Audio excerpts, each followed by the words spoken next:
His latest video. In Southern California, close to where she lives at, there's these circles drawn out in the desert. Now, yeah, they're most likely these are man-made. I don't think space aliens would waste their time. I think space aliens have been here. I think is a race of space aliens that are, that look like humans. Um, the one that Travis Walton saw. But anyway, I've commented on that. I've got another video here about that. But let me play this because this is really fantastic to watch. This. See, Wounder Hussy, you did a great job in capturing these with your drone, and the music's fine too.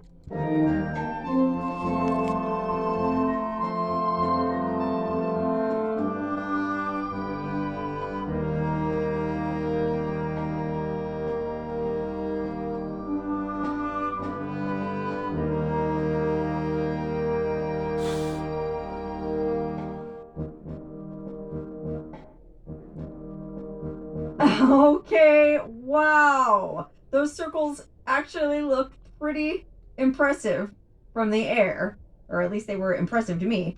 And they certainly don't look like they're naturally occurring. I mean, I feel like that's something we can all agree on. Whatever the origin of these circles was, they didn't just happen naturally. Or at least I'm almost positive. I mean, I've never seen anything like this naturally occurring. Okay, so if they weren't created by Mother Nature, who were they created by?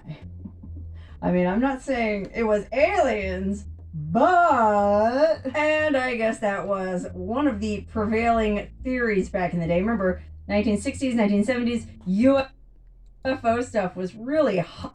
It was hot back then, but the actual UFOs, I believe the first incident was somewhere down in Texas where a cigar-shaped silver craft was either crashed or was shot down or something, and the being's body is supposed to be buried in a grave down there, but you don't know if that's real, if it was somebody just meant to sell newspapers at the time. But people are supposedly going down and look for that guy's body back in the late 1800s, somewhere in Texas. You can find a story if you look for it. But yeah, I'd say those are probably man-made. I'll give you my theory on how I think they made them. If I were going to do it, how I would do it. But that the book you referenced, Chariots of the Gods, that was Eric Von Daniken. He's been pretty much my mother really believed him, but I never quite believed him. He's been pretty much been disproven. There's been people point out where he's fake stuff, but the UFO stuff was popular. Well, it's come and gone. It's had right now it's, I don't know. All the YouTube is pretty much with ghost stuff, the Geisterjäger videos. But if I were going to do that, first I would draw a straight line across the desert. Draw a straight line, however long I wanted to make this thing, and I'd figure out the diameter. I'd get a stick or a string. I'd find a center point, on that line. I'd drive across the desert, and just so that you have two people, one hold the center and one hold the outside, and just draw a circle. You can draw a perfect circle that way. It doesn't take very sophisticated. Just like a string or a stick, and two people or more. Then you can dig out the stuff in the center and pot. Dig out the stuff on the outer edge and then pot in the center. That doesn't take all that hard. But anyway, just talk about 2001. That's one of my favorite movies. I've watched it all the way through maybe once, and that's one of the things you got to really think about, because it's one of those movies that, like I said, you got to think about it. It's not. They don't come out and tell you you got to think about it. And those monkeys, supposedly the space aliens come down and put the idea that had advanced the monkeys, to eventually become human.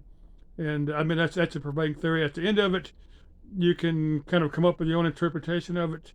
That's I guess they were implanting new ideas into people. You see the fetus in the mother's womb at the very end of 2001. And he's figured out the meaning of the cosmos or something. I don't know. That's kind of my interpretation of it. That space aliens implanted the meaning of the cosmos into the newly born fetus. But anyway, you got to watch the movie to get it. But my favorite line is when Dave is trying to get Hal to open the pod bay doors, and he won't. Anytime a computer won't do what I want, I think of open the pod bay doors, Hal. Anyway, love you, Wounder Hussy. Bye bye.